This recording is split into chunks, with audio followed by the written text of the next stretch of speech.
Imagine waking up as one of the most powerful people on Earth. Millions of people live under your authority.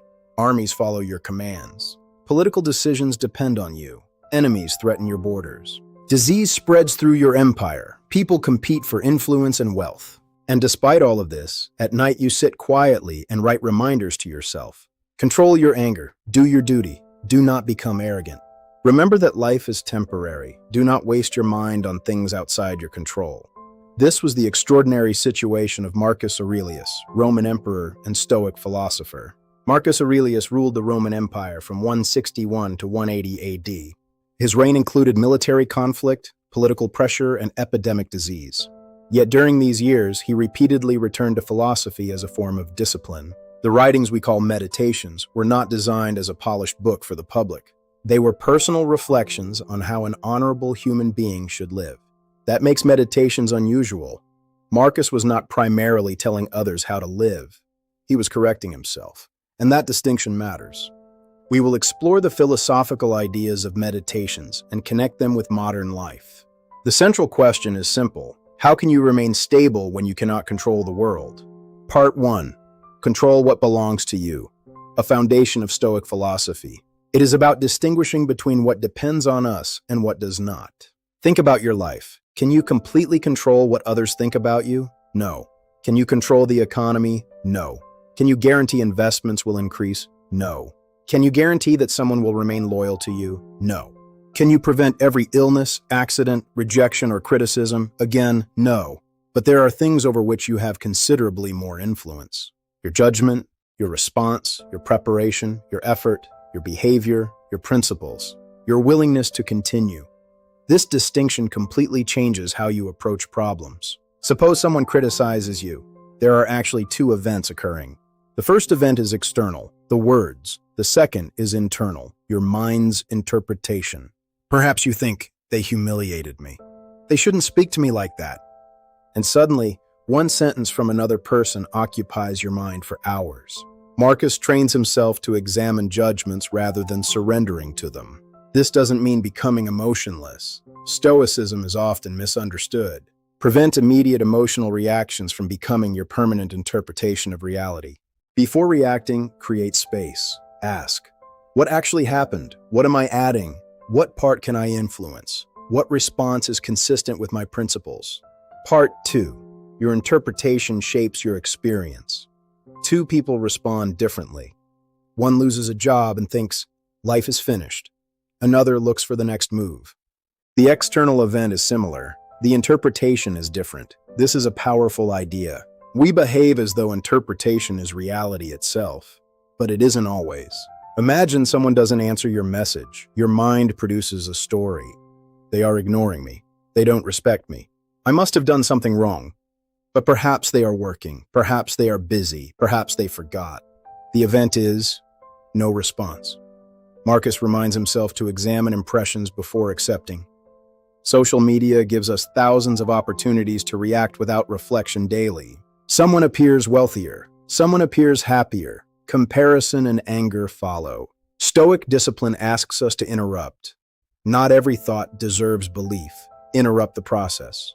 Part 3. Expect difficult people. Dealing with difficult human beings. Imagine how many manipulative people an emperor would encounter every single day. If you expect everyone to behave to your preferences, you prepare for frustration. Prevent their behavior from destroying your character. Character is your responsibility.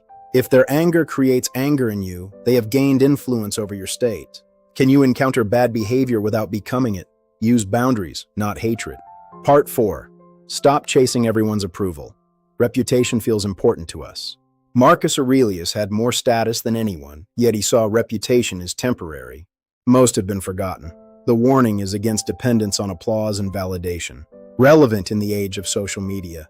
Why didn't this video perform? Why no growth? Focus intensely on quality. Improve your craft. Learn from mistakes. Do excellent work. Part 5. The discipline of action.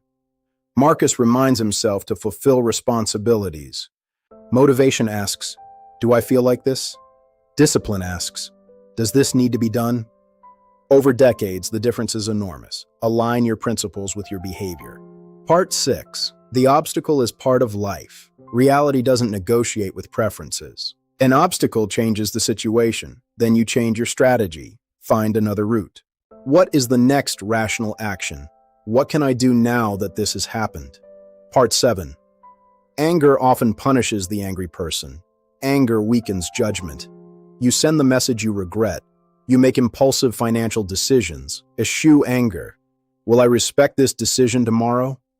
Knowing the difference is true wisdom. Part 8. Everything changes. Impermanence is a recurring theme. Everything changes. When your mind exaggerates, step back. Look at today from the perspective of lifetime. Part 9. Remember that time is limited. Mortality is a reason to live properly. We protect money but waste hours casually. Postponing conversations. Later, someday. If I live exactly as now for 5 years, where will I end up? Time is valuable. Part 10. Don't live in the past or the future. Reflection is useful for learning. You cannot behave courageously yesterday or wisely tomorrow. You can only act now. Part 11. You are part of something larger. Stoicism is not extreme individualism. We are built to cooperate. No person builds civilization alone. Responsibility is key. A strong person is capable of having power without being corrupted by it. Justice. Part 12. Simplicity. Modern life tells us we need more stimulation. But a good life may be simpler. Clear judgment, good character, useful work, self-control, treatment of others. Do you possess these things or do they possess you? Freedom includes psychological independence from status and money. Character is what matters. Part 13. Stoicism does not mean doing nothing. Acceptance is honesty. Action follows. Part 14. The inner fortress. External life is unstable. Protect your mind. Between an event and response is space. Reason is the gatekeeper. Protect thoughts. Part 15. A modern Stoic practice. Morning, day, and night review. Repetition. Part 16. The deepest lesson. Wisdom is the highest form of power. Thoughts require discipline. Human psychology is familiar. We struggle with control. Meditations is a way of meeting life. You cannot control time, but you decide today. Purpose, discipline, and character. Work with reality. Subscribe to Wealth Entertainment 21 for more philosophy, education, and commentary. Thank you.